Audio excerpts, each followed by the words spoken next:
Hey everyone, and welcome to the Drama Club. On today's episode, Stef tells me all about Heather Locklear and her brother snitching on her. Yep, and then May tells us about Blake Griffin's baby mama wanting to get paid for being a good girlfriend, as well as Ewan McGregor's daughter having a legit Instagram. And then May gives us the long tale of Sean Penn and Madonna's marriage and a very heavily recorded incident one night, or heavily unrecorded incident one night. And then we're going to end off with two quickies.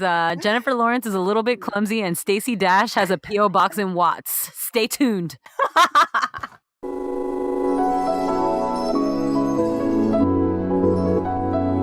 What up, fam? It's good, feels good, right? Good, right? Yeah, I know it do. And without further ado, we broadcasting live from CA to NY. Welcome to episode 3. Is it episode? Right? Is it episode 3, 4, 1? Yes, girl. No, 3. BH, I don't even know anymore. Yeah. So, what did I want to tell you about? Heather Locklear. Heather Locklear. All right, what happened to Miss Heather Locklear this week? So Miss Locklear had an eventful weekend. It looks like she was getting in some sort of fight with her mans.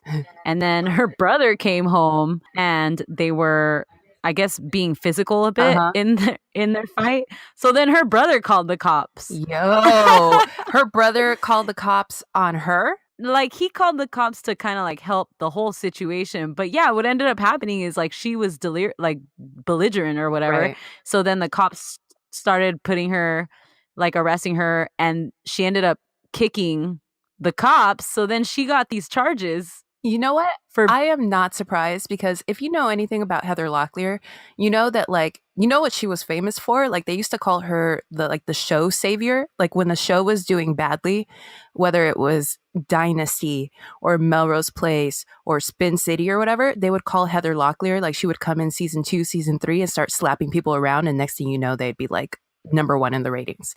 So, like, no way, I didn't know that. Yeah, that's why she made the big bucks, like, back in her day. Wow. How about her brother? Her brother being the one to rat her out. White people. My brother would never do this to me. Right? White people love snitching.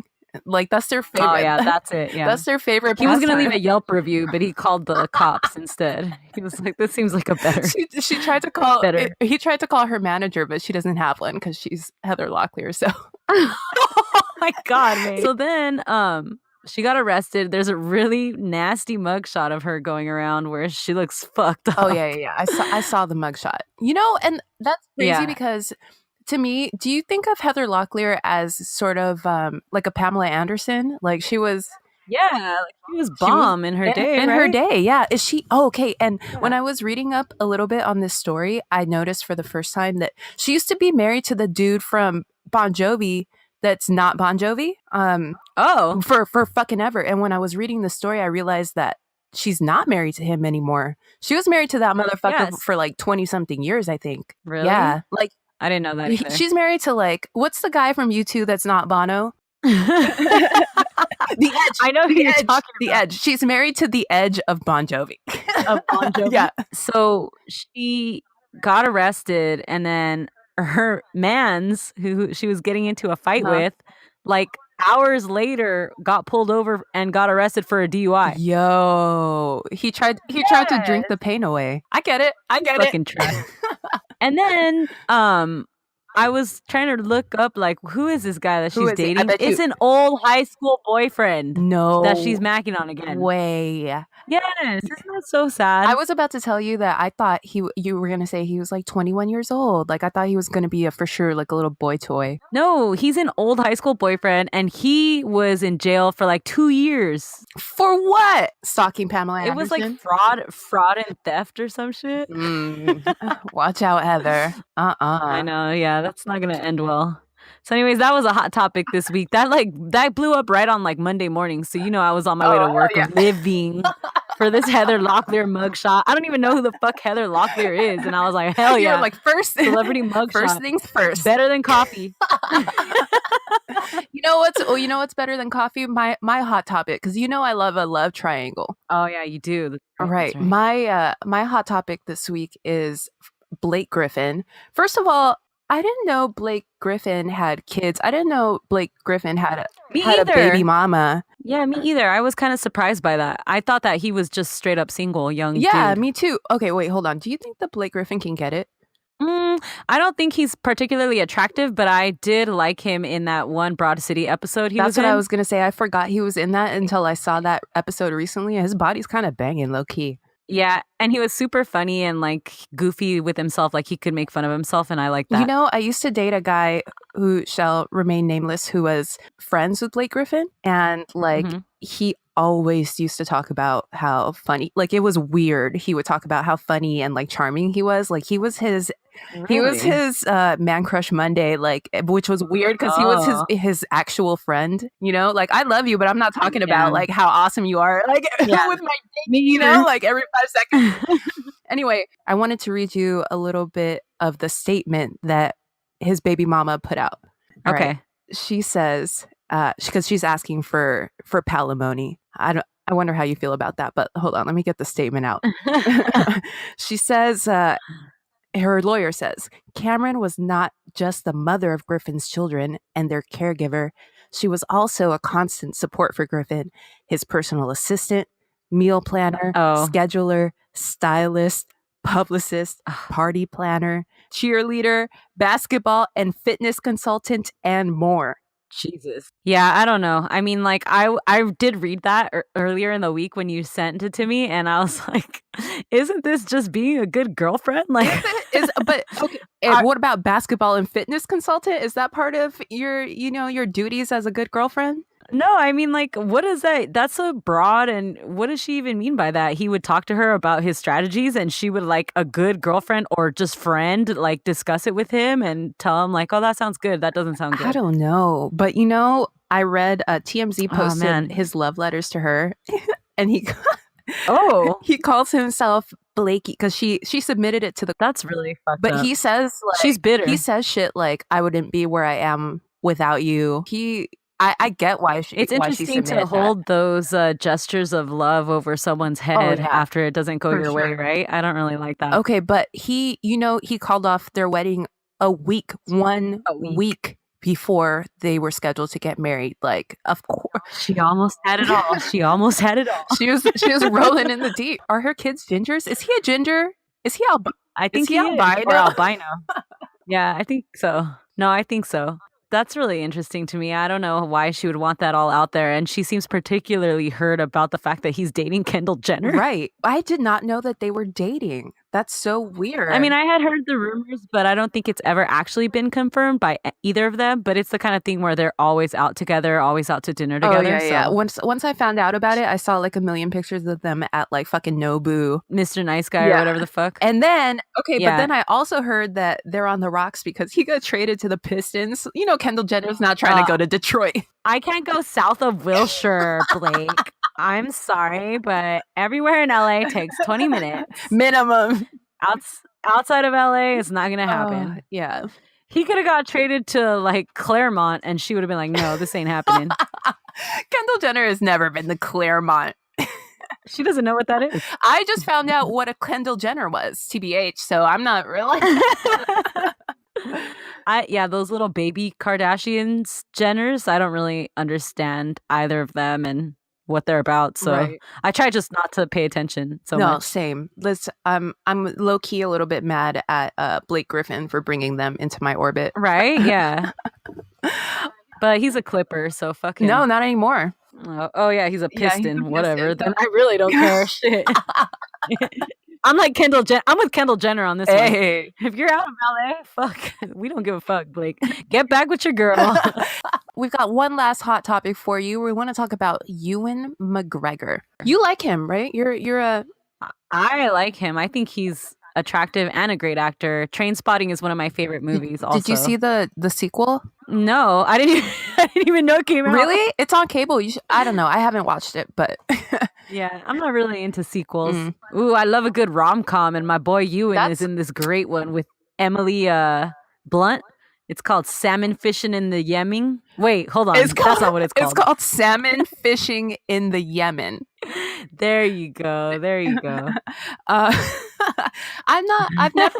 I've never really been into him. I don't know what it is about him, but I don't fuck with a young Obi-Wan. I don't.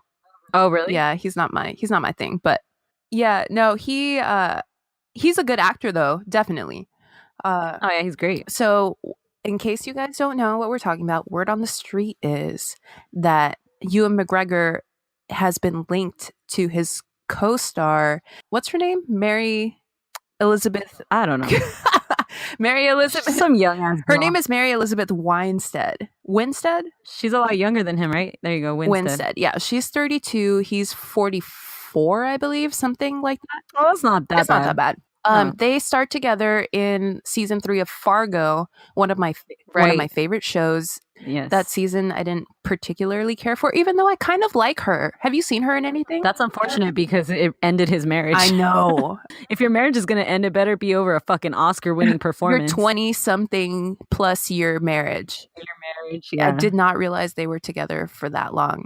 Me either. Did you hear that thing? Speaking of if your marriage is going to end over something, when I was looking up Vanessa Bryant after we talked last week, shout out Vanessa Bryant at Vanessa Bryant. Actually, the hilarious part is I feel like that's not her handle. Oh, it's not? No. Oh, my bad. I think it's like at VB24 or some shit. Anyway, oh, shit. She says, of course it is. She said something about Kobe, like something about if you're not out here winning championships, then like I'm not going to be with someone who's not winning championships. Why are you going to leave your family if you're not out here winning championships? So that's exactly what? Yep. That's exactly what you're saying about Ewan McGregor. Like, why risk it all if you're not, if it's not an Oscar worthy performance? Yeah, come on. And like, I feel so bad because it turns out, so he leaves his wife for Mary Elizabeth, and then she turns around and dumps him. Who? Mary Elizabeth dumped Ewan McGregor. She did? Yeah. No, I didn't know this. Allegedly, like, she was like, I'm not trying to be a homewrecker. Like, fuck that. Too late, bitch. What? Oh, man. Isn't that fucked up? Well, whatever. That's what he fucking gets. And, okay, so this is... He's got kids and shit. You can't be stepping out on your wife. So I read this. It said, I didn't catch this because I wasn't, like, hip to his marital drama during the Golden Globes, but he thanked his wife. He said, I want to take a moment to just thank you, to give a thank you to Eve, who always stood by me for 22 years, and my 4 children, Clara, Esther, Jemayan, and Anouk. And then later, he gives a shout out to his side chick. He says, damn. He says, the audacity of this man. He says there wouldn't have been a Ray without Mary Elizabeth Winstead. And so the press, because like the British press has no fucking shame. Like they asked her, like us, exactly. We should be British journalists. Oh, I would die to be a British journalist. Are you fucking kidding me? Sign me up with some fucking tea and a crumpet. I'm ready. We would get sued for slander so fucking quickly. Oh, that's true. Actually, never mind. I forgot about that. Yeah. So the British press asked her what they thought about her speech. And she said, no, I did not like his speech. Asked why, she replied, for the same reasons you're here asking me about it. I'm not going to say any more. Isn't that tight? Oh, damn. I love that she said that. Good for her. Shit, hell yeah. So that's awesome. While I was researching this story, I found out that his daughter posted this weird like Instagram. His daughter is like a singer-songwriter, and of course, she posted a video on Instagram of a song that she wrote about this incident. Oh no! These are some of the lyrics. I don't know how to forgive. I don't know if I can.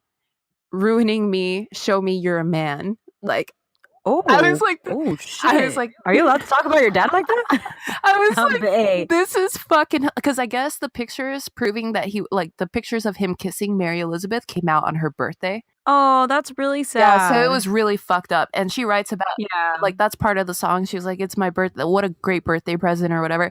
So I was like, this is fucking stupid. This is going to be hilarious. And I looked up the Instagram video. She's actually very talented. Oh, really? Yeah. Well, he's talented, so that doesn't surprise me. She has a lovely voice, and the song, the little song that she wrote is actually very good. And I wanted to laugh at it so bad, and then I was just kind of laughing at myself for being so cynical. Yeah. So you know how we all were as teenagers. You're like, I hate you, Mom, for disciplining me. If you want to look up her song, it's what's her handle? It's at Ewan McGregor's daughter. I don't know what it is. It's at Vanessa Bryant. Obi-Wan girl. But if you want to do a little bit of homework, go check it out. I think it's good. Not to be cynical, like it's good. So I have a treat for you guys. Ooh, a treat. I don't know. Now that I said when the words treat came out of my mouth, I'm kind of like, oh, I don't know if I want to call maybe not that one. Yeah, I don't know if I want to call this a treat. So I'm going to talk to you guys today about something that it's a little bit heavy. There's some domestic violence, so trigger warning. Thank you, me. You know, as the good liberal that I am, I have to give my snowflakes a trigger warning. All right, so this is about Sean Penn and Madonna. Ooh, I forgot. But very specific, mostly about like one specific night in their relationship that's pretty bad. Okay, it's a really weird and horrible story, and the way they talk about it in the press later is very strange, and I'll get into that too. My body's ready. Okay, good. So a lot of this I get from I've read a lot of for those of you who don't know, I'm a big Madonna stan. I've like read biographies and I've read a lot of articles talking about this.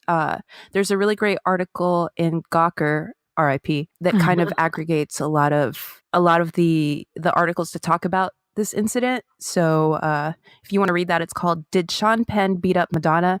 An Archaeology of Hollywood's Most Explosive Rumor" by J.K. Trotter. Oh, wow. And you know me, I like some context. I'm a context whore. I'm a context. Actually, let me not belittle myself. I'm a context queen. I'm gonna start by giving you a little bit of context about like who these people were. Okay. They're not dead. Yeah. Okay. So Madonna Ciccone was born August 16th, 1958 in Detroit, Michigan to an extremely devout Catholic family. You and I know what that's about. Oh yeah, I ate meat today during Lent, and it's a Friday. You're not supposed to eat meat, and oh my god, the guilt. You were going to hell for sure, 100%. Oh, for sure. Yeah, but it was worth it. Oh.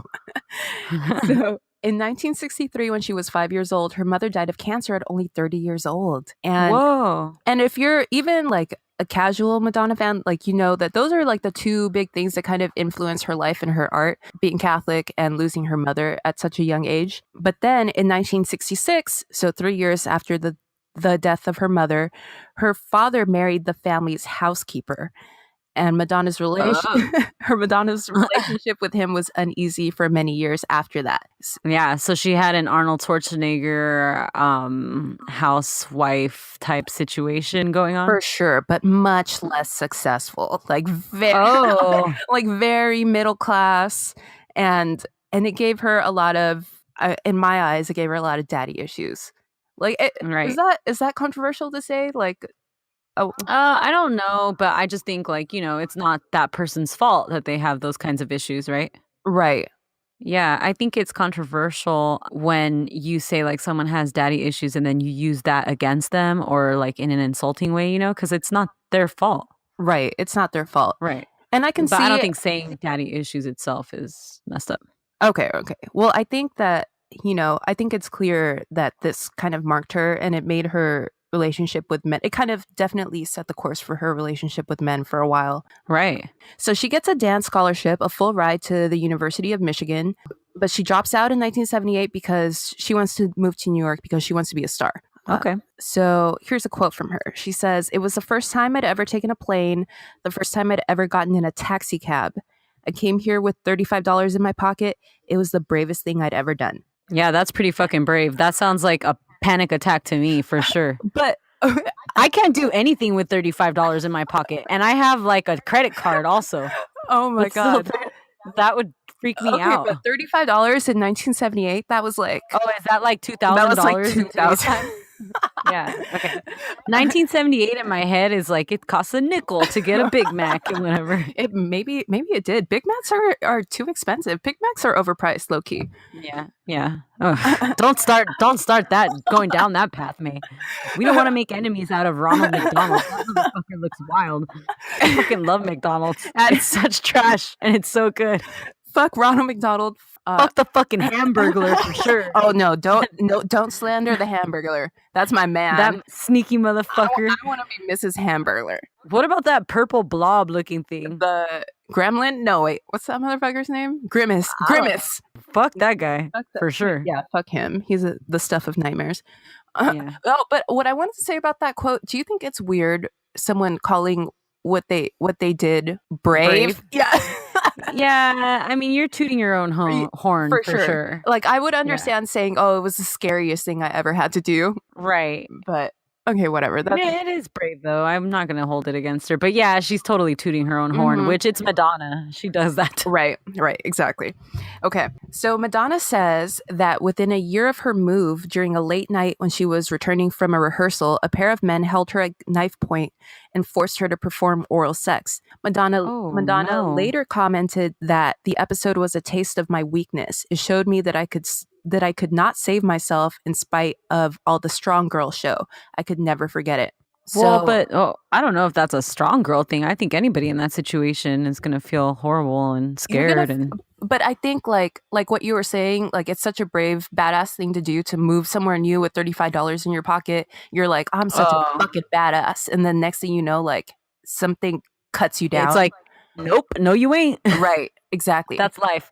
And I think that this starts like a weakness or it starts a thing in her life where you see weakness being a theme where she's like, you know, I refuse to be weak, and men in my life, business partners in my life also can't be weak. Oh, wow.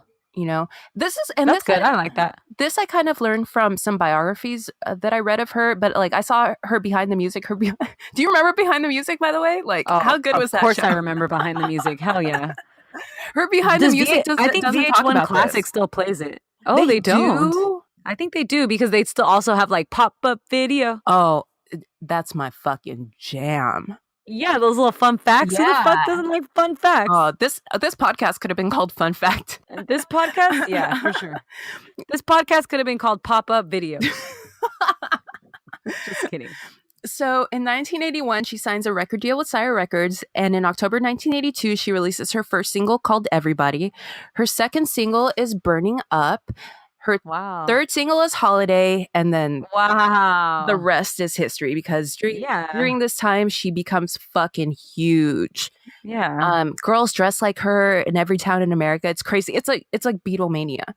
So we haven't had any, I was trying to think, have we had a phenomenon like that since then? Like, you don't see people dressing like pop stars, you know, like. No, I mean, ooh. But also people don't have a whole look to them like she did at that time, you know? Right. That you could copy. Yeah, like, I mean, the person that comes to mind with like a look like that, a crazy look, was Lady Gaga. But yeah, people didn't like emulate her. Right. You didn't see kids at the mall in meat dresses. Absolutely not, yeah. That would be, the FDA would have had a fucking, a day with that. Oh my goodness. So finally, in November 1984, she releases her second album, Like a Virgin, and it sells 21 million copies. Hell yeah. And now she's on the cusp of legit being one of the, if not the biggest stars in the world at that time. Yeah. The Was first single, Cyndi Lauper pre or post Madonna? that was about the same time. That sucks. It fucking sucks because they both cannot exist in the same place at the same time. No. I love it's like Britney and Christina. Cyndi. I love me too. But come on. Like, no, come on. No. So the first single off this album is, of course, Like a Virgin. And following the VMAs, the very famous VMAs performance, I know what you're talking about when she humps the flow. She humps the flow. Yeah. Her star continues to rise.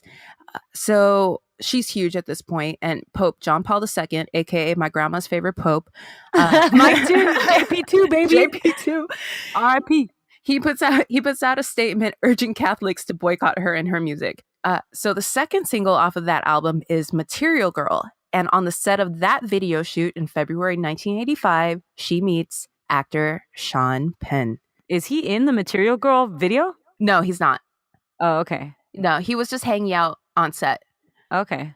I think he was on set because his friend, brother to Julia Roberts, Eric Roberts, is in that video. Oh. Okay, so she meets Sean Penn, and Sean Penn was born on August 16th, 1960 in Los Angeles and into very minor Hollywood royalty. Isn't that a funny phrase? Yeah. I hate Minor that. Hollywood royalty? Well, What is that? I added the minor because his parents were in the industry. I just hate that they call it Hollywood royalty. You know, The family of Pauly Shore is what I would consider like minor Hollywood royalty. No, I'm just kidding. I hate that guy. Is Andy Dick related to Pauly Shore? I fucking hope they are because they're both trash. I only think of Pauly Shore as the parrot in Aladdin. No, that's Gilbert Gottfried. Oh, my bad. I do like Gilbert Gottfried. I don't want to disrespect him. All right. So his father was Leo Penn, an actor and a director, and his mother is Eileen Ryan, an actress. Oh. Growing up, Sean made short films with friends from his neighborhood, including Emilio Estevez and Charlie Sheen. So how bad do you think those movies are? Oh, like, horrible. They must be terrible. I'm sure no one's seen them, but like I'm sure they're definitely of Sean Penn beating up Emilio. Oh, yeah. And Charlie Sheen disrespecting some girl that lived on their block. Oh, yeah, for sure. that made perfect sense in my head, man. That was good. Yeah. I can't believe they all grew up on the same block. What are the odds? Minor Hollywood royalty, baby. They actually lived on Minor Hollywood Royalty Drive. Boulevard. Yeah.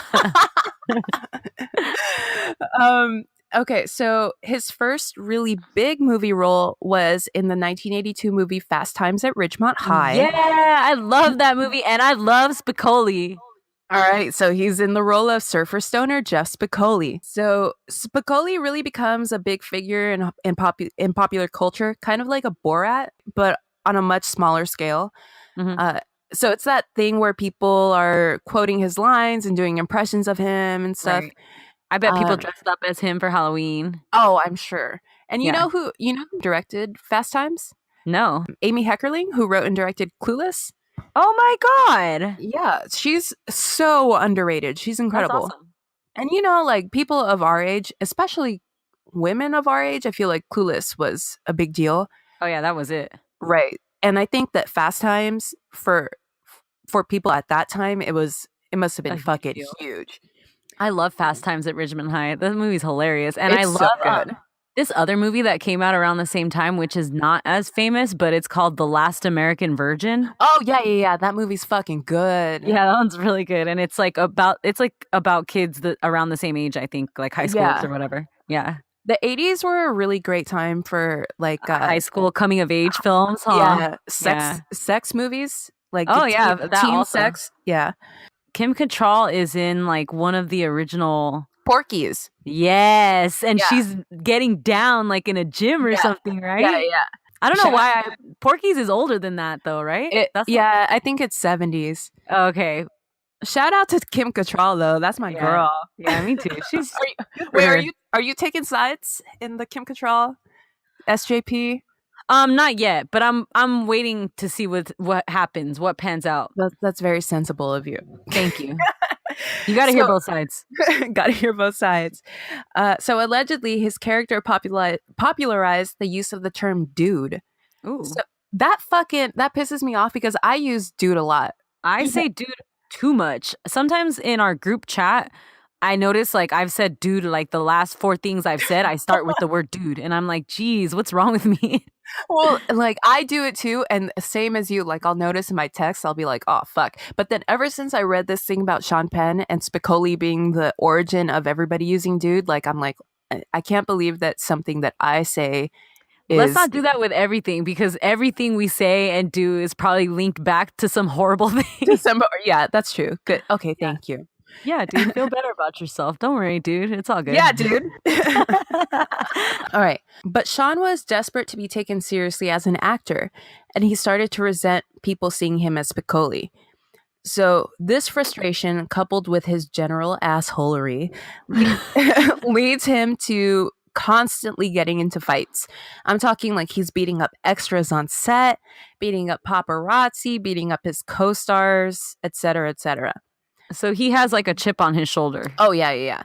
And I think part of it is because his parents are in the industry and like they're, kind of famous. Yeah, so already it's like mommy and daddy got you in, and now you're Right. Spicoli. Yeah, so Yeah, exactly. So his next films were departures from the Spicoli character, and in 1983, his acting in the film Bad Boys earned him really great reviews. I haven't seen that movie. Have you? no, No. I immediately thought of the Will The Will Smith. Smith, Yeah, Martin Lawrence. Yeah, I know. that's the only Bad Boys that matters in my life. Not that one, but anyway, his acting in the film Bad Boys earned him really great reviews, and people began to see him as capable of more than just Spicoli. Fun fact, in 1984, he was engaged to actress Elizabeth McGovern, aka the mom from Downton Abbey. Whoa, that is a fun fact. See, we are pop-up video. Pop-up video. Bloop. You know how it'll sound every time the fucking thing pops up? Bloop. It's like something falling in a cup of water. I'm gonna find that sound effect and like randomly drop it into this podcast from time to time. Bloop. Okay. So after meeting on Material Girl, Sean and Madonna start dating, and it's a whirlwind romance. The press fucking loves it because at the time, here's this young, up-and-coming actor, a quote-unquote bad boy who's just starting to get recognized as a real artist, and Madonna, the biggest thing in music at the moment, who's only getting bigger and bigger by the minute. So for the press, it's a match made in heaven. Right. By the way, to any young woman, anytime anything feels like a whirlwind romance, just get the fuck out of there. That is just not realistic. Right. Well, okay. This is I'm not so, I understand the whirlwind romance. Yeah.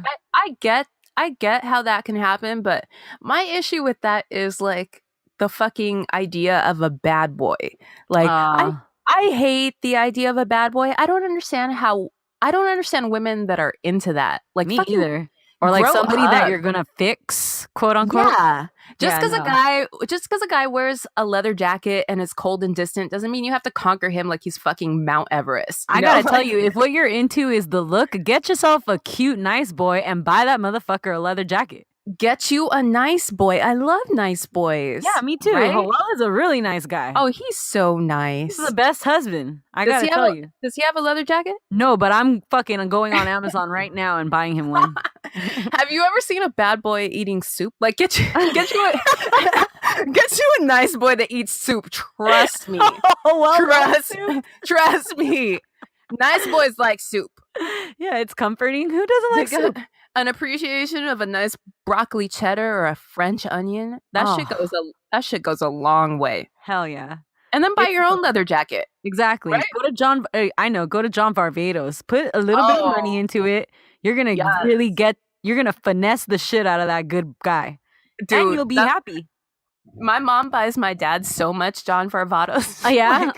Loves so it. Much. He loves it. It's sexy. I get the appeal of that look, but you don't have to like necessarily, Right. That's not what's important. It's not what's important.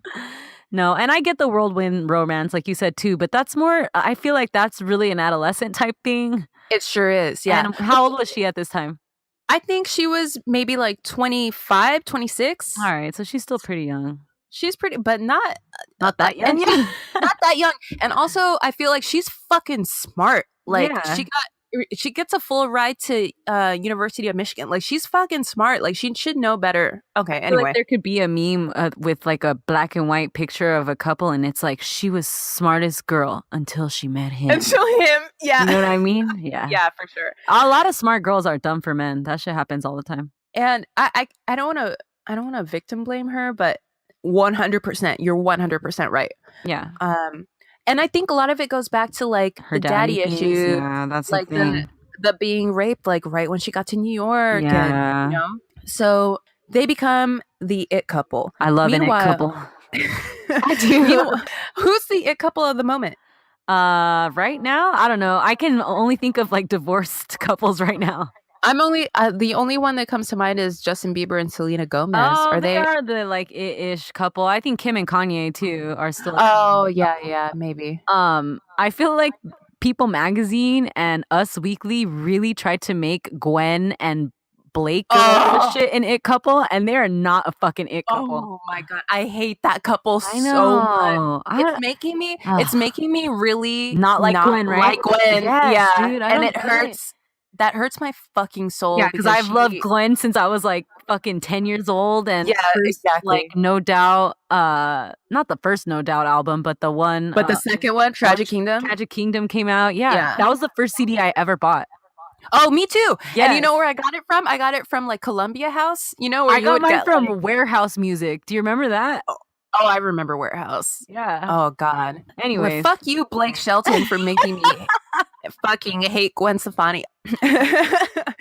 Anyway, so meanwhile, Sean is still acting out, constantly beating up paparazzi, and Madonna, like, she kind of loves that attention.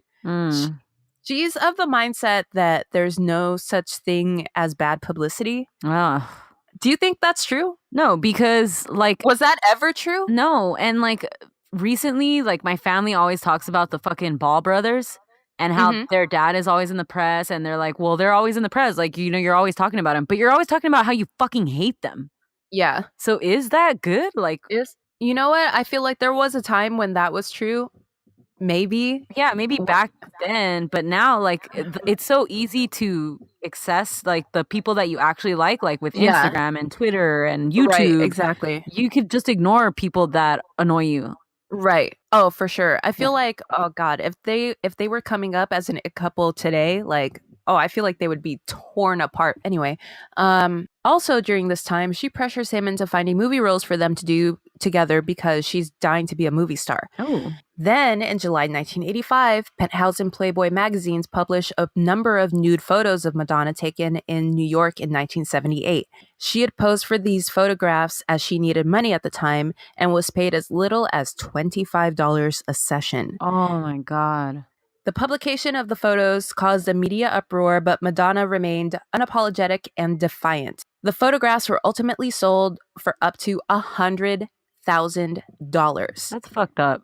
Can she sue to get part of that profit? I mean, like, I know she probably can't anymore, but... Right, but at that time, I'm sure she could have. Yeah. But you have to... Like, all the celebrities that have their sex tapes leaked, allegedly, they then go and sue and they get part of the profits, right? Right. I'm sure she could have, but I think, like, remember that she was also kind of like any, like, bad publicity is good publicity. Like, I think she was like, whatever. Yeah. So Sean, of course, is very possessive and hates this. And he especially hates that she seemingly doesn't give a fuck and just rolled with it. So he gets obsessed with guns. Jesus. And starts randomly shooting them from time to time in their backyard to let off steam. If anything was a bad sign. Oh God. Like, she doesn't see those red flags, you know? Fucking kidding me? Right? And like, and again, not to victim blame her, but like, this motherfucker is like shooting guns in your backyard because he's mad at you. Yeah, no. Get the fuck away from that guy. Fly the fuck far away from that fool. Right. So they get married at their home in Malibu on her birthday in August 1985, and some of the biggest stars in the world show up. This was like Hollywood's version of Princess Diana and Prince Charles getting married, because like anyone was there. It was a huge event and a huge story. Throughout the whole ceremony, helicopters fly overhead, so much so that no one can even hear the vows. Oh, that's really sad. So Sean goes inside, gets his rifle. Oh my God. And starts shooting his rifle up at the helicopters. Yes. This is how you want your new husband to be acting. Right. Okay. So Madonna, by all accounts, is screaming at him to stop being so crazy. What's the big deal, Sean? She said, leave them. Reports said that guests, who included Andy Warhol and Cher, looked on amazed. Oh my God. Now, what a great Cher. Yes. Cher must have been fucking dragging them during the reception, right? Also, like, if anybody ever talked about my wedding 20 years later and just like handpicked two random guests, fucking Cher and Andy Warhol. Cher and Andy Warhol. What kind of shit is that? That's amazing. Right? Yeah. Oh my God. I would give anything to hear the shade that Cher was throwing at them during that reception. Oh, me too. I would have given anything to see Andy Warhol's wig at that reception. You'd give anything? Okay, I've got a surprise for you. Ooh. And I'm sending you a picture of Andy Warhol. Oh my God. Is that Keith Haring? That is Keith Haring That is Andy Warhol. Andy Warhol. That's Steve Rubel. Steve Rubel, who by the way is the owner of, or was the owner of, Studio 54. Yeah. Who's, if you saw 54, a great movie by the way. He's like a closeted gay guy, and you see that person who looks like maybe they're doing coke or Yes. poppers in the back of that limo with Andy Warhol, Keith Haring, and Steve Rubel. Please tell me, who is it? That's Tom Cruise. Are you fucking kidding me? That's Tom Cruise. Tom Cruise with 3 gay men in the back of a limo, Oh, interesting. perhaps doing cocaina.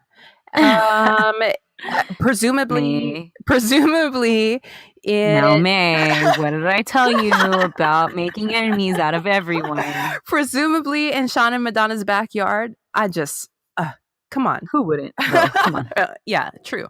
I mean, You're lame as fuck if like Keith Haring, Andy Warhol, and Studio 54 homeboy are like, hey, you want to come ride with us real fast? And you don't know who the fuck they are. Just jump in. Just be like, jump yeah. in. Absolutely. I want wherever you 3 are going, I want to go. Especially if you're in Top Gun that year or whatever. Like, hell yeah.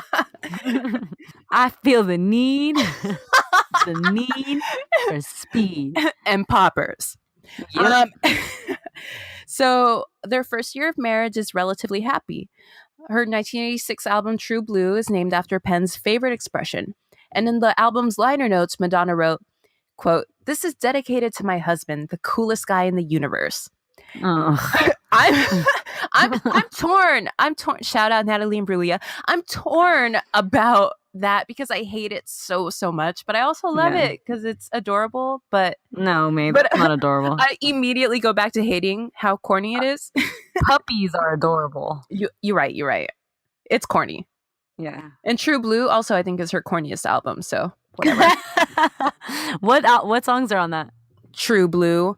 That's the most famous song from that album. It's bad. Perfect. Then yeah, it sucks. Okay. So a year later, they start shooting the film Shanghai Surprise together. Mm-hmm. Now, remember that Sean's whole deal is that he wants to be taken seriously as an artist and an actor or whatever. Right. That might be why he invited all those guys to his wedding. Yeah. So on the set of this horrendous movie, which if you haven't seen it, congratulations, tensions are really high. And it was... Wait. Do you think that Sean Penn tried to commission Andy Warhol's live-action Campbell's Soup silent film? He was definitely in that. He opens it with like... He wanted to play... Yeah. He was so desperate to be taken seriously. Yeah. And as we established, only good boys eat soup. So like he was trying to like change his image. It was a stretch for him really to eat that soup. And everybody thought it was chicken noodle, but it was actually cream of fucking celery. Cream of asparagus. Is that one? Yeah. Is that a Campbell's soup? Okay, anyway, sorry to interrupt you. All right. So tensions are really high on the set of Shanghai Surprise. Mm-hmm. And it was there that Penn, by his own admission, assaulted Lionel Barallo after the photographer snapped a picture of Madonna in Macau. Penn described how, after entering his hotel, someone, quote, lunged at him. So, with the age of his bodyguard / kickboxing coach, which is the weirdest job description. Okay, Mm-hmm. But anyway, Penn, quote, grabbed the guy and ran him through the room to the balcony and hung him over on the 9th floor. What? Yeah. Holy shit. That's like attempted murder, no? Yeah. So Penn claims he then realized the man was a photographer, as if that fucking makes a difference. Yeah, like, what? Oh, my bad, you're a photographer. Yeah. Anyway, so he let him go and was thrown into a Macau jail cell. When he noticed that the cell door was open, he fled with his bodyguard and escaped Macau. The country later pardoned him, he claims. White fucking privilege. Am I right, ladies? Yeah. So the film crew labels them the Poison Pens.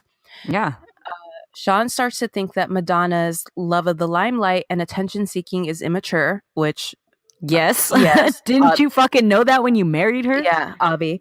And she starts to think that his lack of impulse control is weak.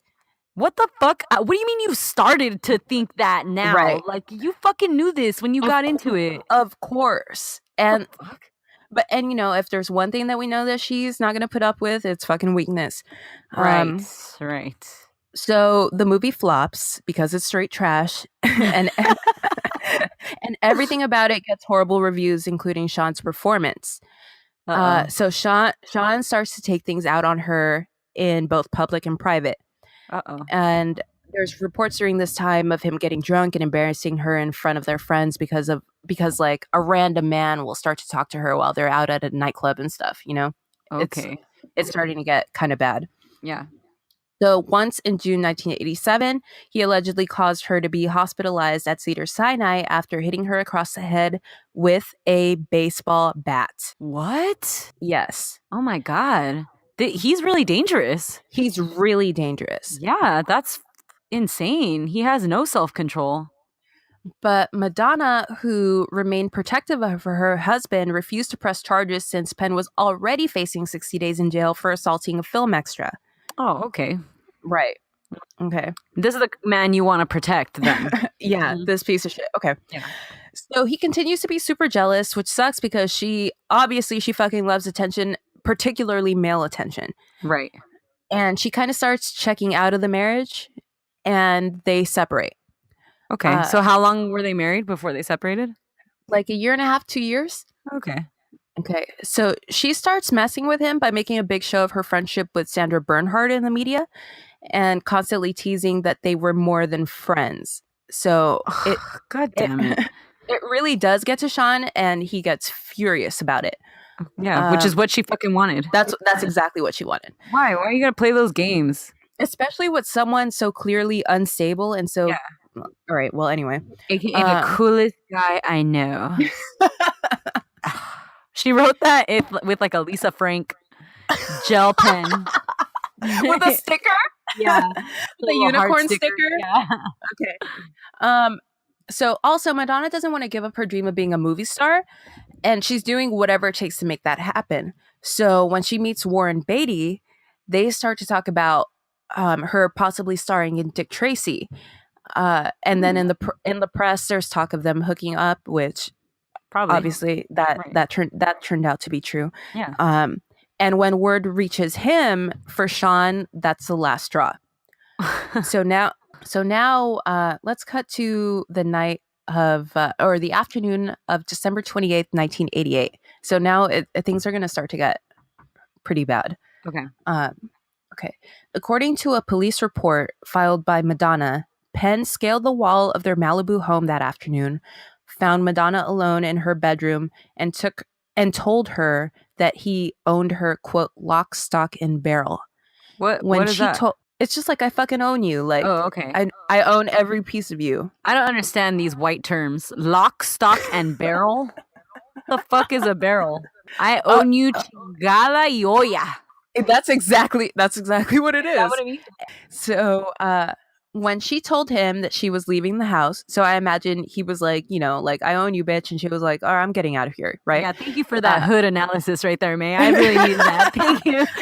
Those are the subtitles. Yeah, I didn't understand what was going on. He tried to bind her hands with an electric lamp cord and some twine. Screaming and afraid, Madonna fled from the bedroom. Uh-huh. So what followed was a 9-hour ordeal, which left her deeply shaken. And I say 9-hour because that's the time period that most people cite. But I've read that the actual event could have taken place like over the course of a few days. Oh my God. So Penn chased her into the living room, caught her, gagged her, and bound her to a chair with heavy twine. Oh my God. Then he threatened to shave her hair off. So keep in mind that he's super into guns. So right. there's a ton of guns in the house, which must have been fucking terrifying. Oh yeah. You must be thinking I'm going to die for sure. I'm going to die tonight for sure, right? Yeah. Okay. So according to the police report, Penn was drinking liquor straight from the bottle, and the abuse went on for several hours, during which time he smacked and roughed up his victim. He went out to buy more alcohol, leaving Madonna bound and gagged. Some hours later, he returned and continued his attacks. Madonna said that he untied her after she agreed to perform a degrading sex act on him. Whoa. She then fled the house and ran to her car. So Penn ran after her and was banging on the windows of her 1957 Thunderbird, a gift from Sean for her 28th birthday, while she spoke to the police on her mobile phone. And not to take away from how serious this incident is, but how sick do you think that car was? Oh, yeah, probably fucking amazing. And how big do you think that phone was? Oh, yeah. It's like one of the ones with the suitcase attached. Oh, yeah. Zach Morris was attached to it for sure. Oh, yeah. So 15 minutes later, after speeding down PCH, she staggered into the sheriff's office. Lieutenant Bill McSweeney said, quote, "I hardly recognized her as Madonna. She was weeping, she was bleeding, and she had obviously been struck." Oh, my God. Penn was taken away in handcuffs and charged with inflicting corporal injury and traumatic conditions on her, as well as committing battery. What? What is that? Doesn't seem like enough. It's not right. No. How about attempted murder and fucking false imprisonment or some shit? The fuck? Hold up. A week later, Madonna called her lawyers and told them to file divorce papers. Yet, she also told Deputy District Attorney Lauren Weiss she wished to withdraw the assault charges against her husband. No. Yeah. What the fuck? So that's the end of the discussion of that night. But then in the documentary, or that few days, whatever it was, in the documentary Truth or Dare, which I highly, highly recommend if you're a fan of documentaries, released in 1991, during a game of Truth or Dare, Madonna called Sean the love of her life. No. Right. So like this is a couple years later. She's presumably had time to grieve and get over it and deprogram herself. I read this study, or Howell showed me this study, like some psychiatrists did a study, and it usually takes the average person a year and 6 months to get over a relationship, no matter what the length of the relationship. Whoa, yeah, so no way. Yeah, even if you've been like married 15 years or whatever, a year and 6 months. That's crazy. That's interesting, right? That's right. See, bloop.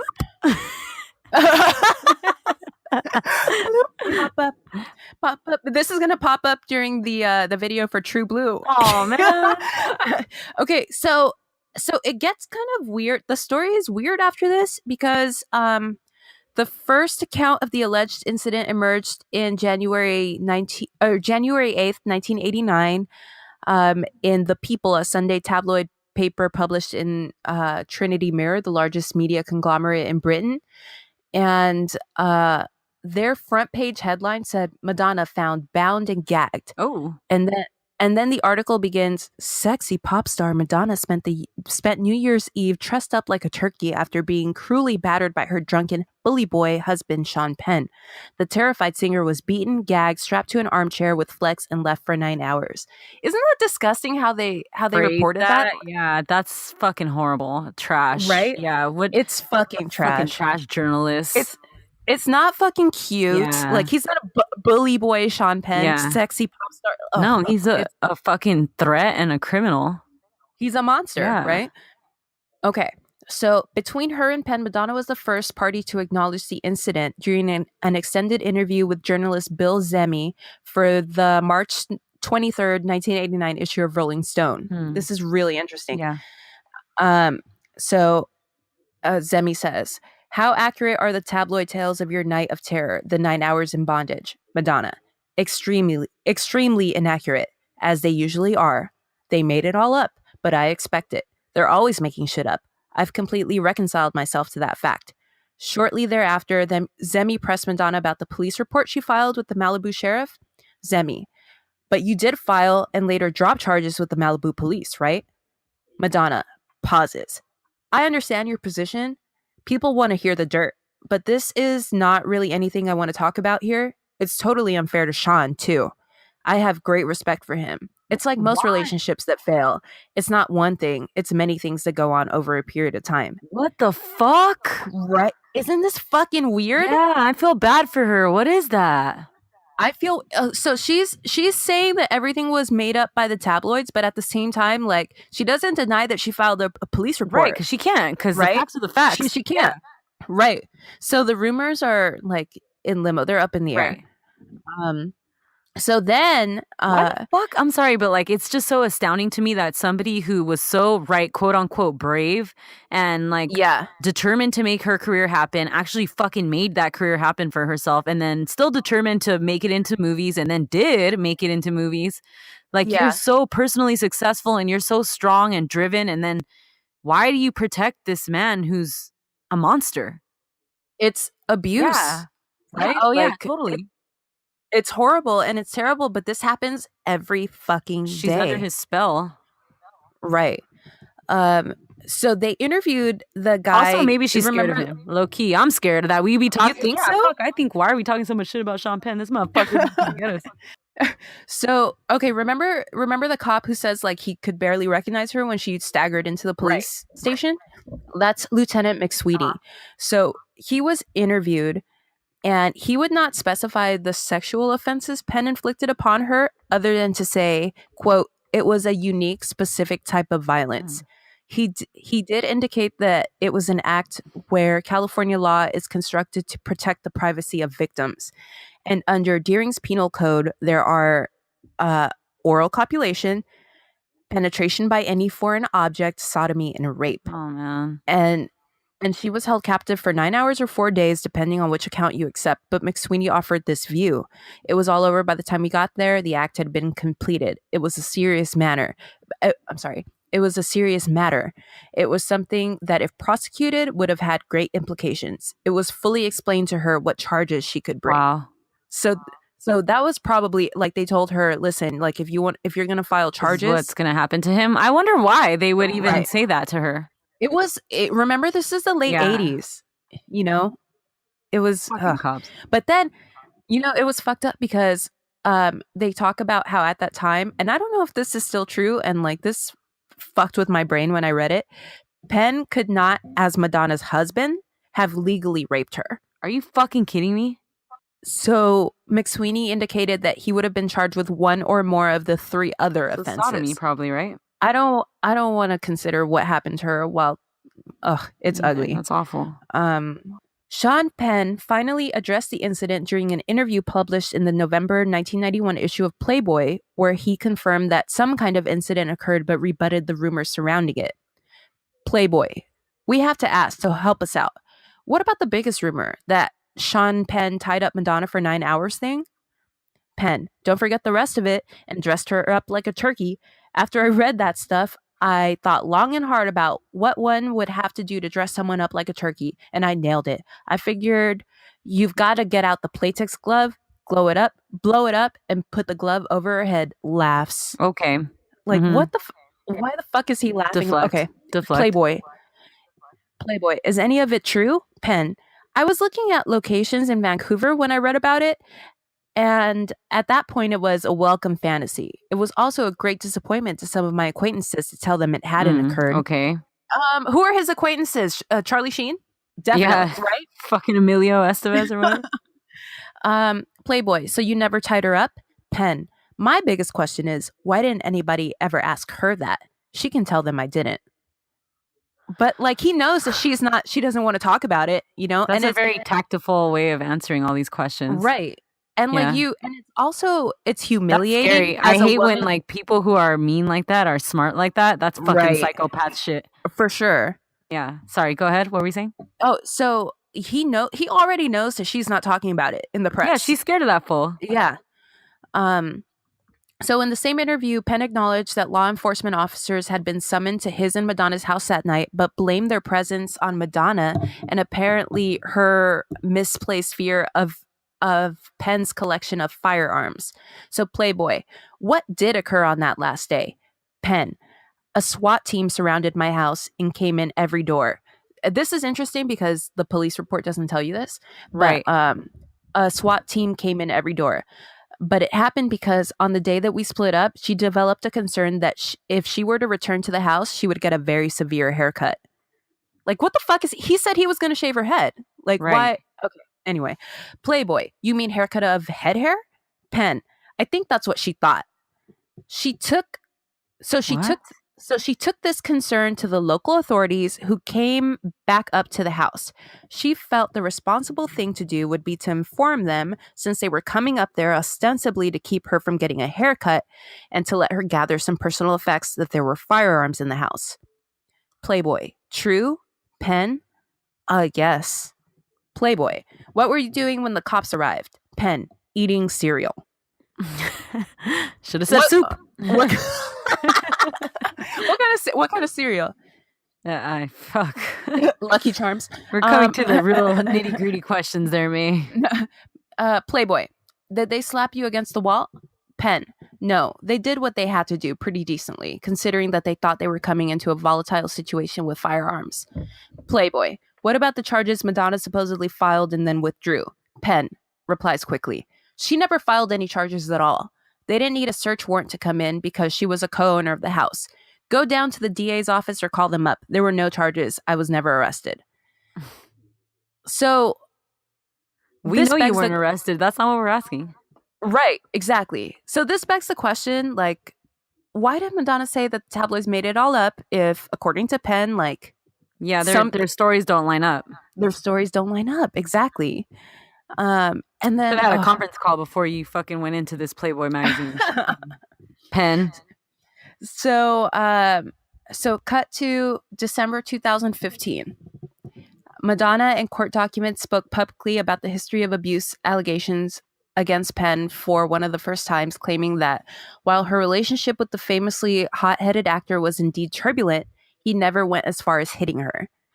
Quote, I am aware of the allegations that have surfaced over the years accusing Sean of incidents of physical assault and abuse against me, Madonna testified in an amended complaint. Specifically, I am aware of the allegations concerning an alleged incident that occurred in June 1987, whereby, according to tabloid reports, Sean allegedly struck me with a baseball bat. I know the allegations in those and other reports to be completely outrageous, malicious, reckless, and false, she continued. I am also aware of allegations concerning an incident that occurred in December 1989, which purportedly resulted in Sean's arrest for domestic assault and battery against me. I know these allegations to be false. While we certainly had more than one heated argument during our marriage, Sean has never struck me, tied me up, physically assaulted me, and any report to the contrary is completely outrageous, malicious, reckless, and false. She just made this statement? I'll tell you why she made that statement. Okay. The amended complaint, which included Madonna's statement, was filed by Penn as part of a $10 million lawsuit he brought against Empire co-creator and Oscar-winning director Lee Daniels for comments he made in an interview with The Hollywood Reporter. In discussing his Empire star Terrence Howard's long-sordid history of domestic abuse, Daniels said, Terrence ain't done nothing different than Marlon Brando or Sean Penn. And all of a sudden, he's some sort of fucking demon? That's a sign of the time, of race, of where we are in America right now. Oh, ooh. So Sean Penn got mad because he was compared to Terrence fucking Howard. Yeah. They're both pieces of shit, right? Right? Let's also get up to that. And also Lee Daniels, I don't like how he's saying like how dare we compare Sean Penn to Terrence Howard? Terrence Howard is the star of a major network show. Yeah, seriously. You know, like I'm Empire? sorry, but is it Empire? It's Empire. Yeah, like his career hasn't suffered too badly because he's a fucking piece of shit wife beater. Yeah, you know. I don't even know that Terrence Howard drama. Ooh. Oh, it's so bad. Yeah, it's ugly. But like his career hasn't suffered too badly, considering everything that he's done. So I don't feel sorry for that. Badly for most actors or anybody in the entertainment business. There's so much money in that business. Right. Like just lower your expectations of what you want your life to be. Do one movie and then fucking bounce. Like if you don't be in the limelight and you want to be a piece of shit and you don't want two fucking girls talking shit about you in a podcast, don't fucking do it. Do hustle and flow and bounce. Yeah, he could have had a nice house in Ontario, California and lived off that money and that fucking commission forever. In Claremont, Kendall Jenner would never have gone there. Yep. He could have went to Claremont, California, had himself some granola bowls. He would have been good to go. So in Penn's lawsuit, it says, Daniels falsely equates Penn with Howard, even though while he has certainly had several brushes with the law, Penn, unlike Howard, has never been arrested, much less convicted for domestic violence, as his ex-wives, including Madonna, would confirm and attest. That's scary because I already feel like he has this sort of pull on her. So I feel like she just did it because she's scared of him. And mind you, this was like 20 years later. Yeah, seriously, how embarrassing to still have to talk about it. But then also I was just thinking, like how you said Madonna loved any press. Like, so back then I wonder like if she just kind of led people on to believe that it might have been real just because she liked being in the press. I don't know. Oh, so you're thinking maybe it never happened? Maybe it never happened. I mean, we don't know, right? Like that's the thing. We don't know. We think we know.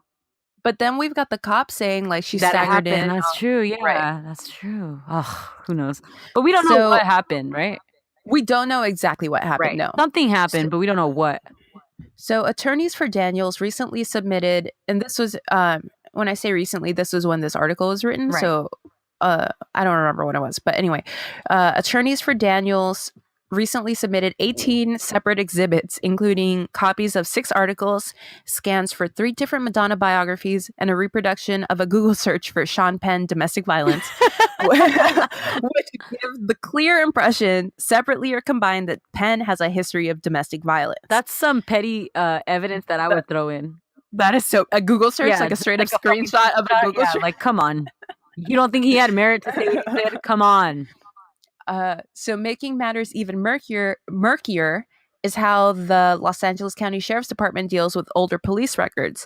When the agency was asked for the related incident report, a sheriff named Jim McDonald said that documents dated before 1992 have, quote, been purged from our system in accordance with our retention schedule and are no longer available. Yeah, that happens all the time.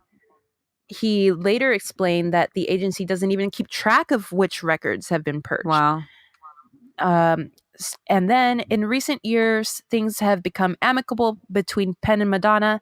The two have been spotted in public on numerous occasions, and in September 2015, she serenaded him with the song he inspired, True Blue, during her Madison Square Garden concert. That's embarrassing. Have some fucking so self-respect.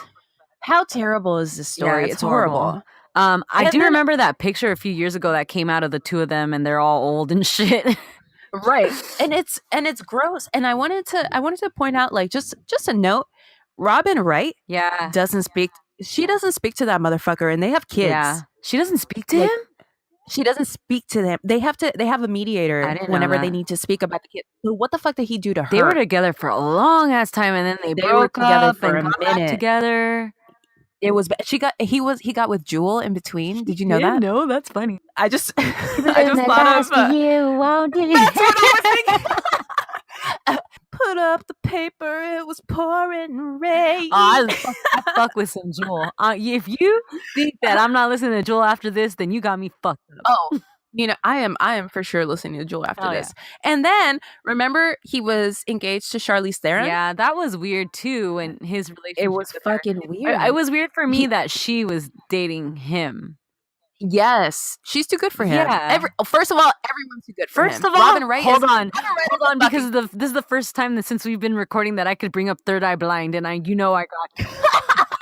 Okay, I got you. I'm listening. The lead singer of Third Eye Blind was with Charlize Theron. Jenkins? Yeah, Stephen Jenkins. Stephen Jenkins. And he wrote that song for her, the one that's all famous. Which one? That's about Charlize It's about like their breakup. Yeah. Oh my God. I love her. I love Third Eye Blind. I love Third Eye Blind too. But she, like, when they were engaged, she ghosted him. Like, they were straight up engaged, and she just like stopped answering his calls, stopped returning his texts. Like, she just blocked. No, not Stephen Jenkins. Sean Penn. What? Really? Ghosted that motherfucker when they were engaged.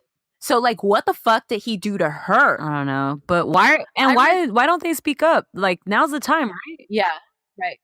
I read something in Vanity Fair that happened at that time, like, that they had some sort of fight that left her scared. I'm sure they're all scared. I'm sure Madonna's scared. Right. Yeah. Ugh, that's terrible. And then I'm scared. He did Kate Del Castillo super dirty. I was gonna bring that up when you said. Okay, I don't want to get into it because Kate Del Castillo deserves her own segment. So like, I don't want to get into what happened between them, but like I saw her. Did you see her documentary series on Yeah, Netflix? fuck both of them actually for that. Oh yeah, fuck both of them. They're Yeah. stupid. So we'll leave that for another day. But in conclusion, Sean Penn is a piece of Yeah, super shit. piece of But I think we all knew that.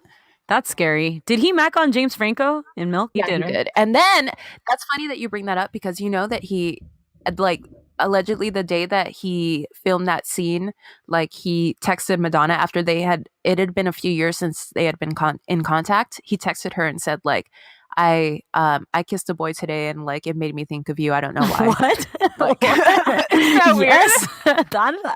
Is that a compliment? What is that? I don't know what that is. I think that's kind just of one way.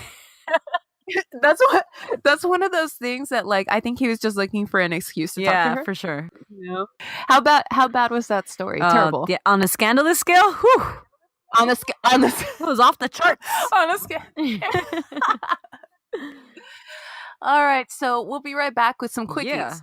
So, quickly, I just want to say before we go that there's this story going around this week about Jennifer Lawrence. She's doing a lot of press because her movie came out, Red Sparrow or whatever the fuck. Red. Do you want to see that? I want to see it. My parents like on. Oh, they did. Yeah, my came mom out. It. Yeah, it came out today. I want to see it like on video in like on video. I want to see it like on Netflix in the year 2021. Oh, okay. Like you know. Okay, let me know and we'll watch it then. Okay. Yeah, no. So the story came out that she said that she dropped out of high school at 14, which is basically a freshman. So she dropped out of high school as a freshman. I read that. And then my favorite thing ever was somebody retweeted it and put, "We could have guessed" or some shit. Like we knew. And it does make a lot of sense because she's dumb. I actually don't know enough about her to say like whether or not she's dumb, but like she's annoying. She's annoying for sure. Yeah. But I just don't like her attitude when she was talking about it. Like she was saying like she's so happy that she did it. I'm self-educated and like whatever. Like no, you're not. Like you're fucking But that's like the best thing you could do is to learn and try to learn and from other people.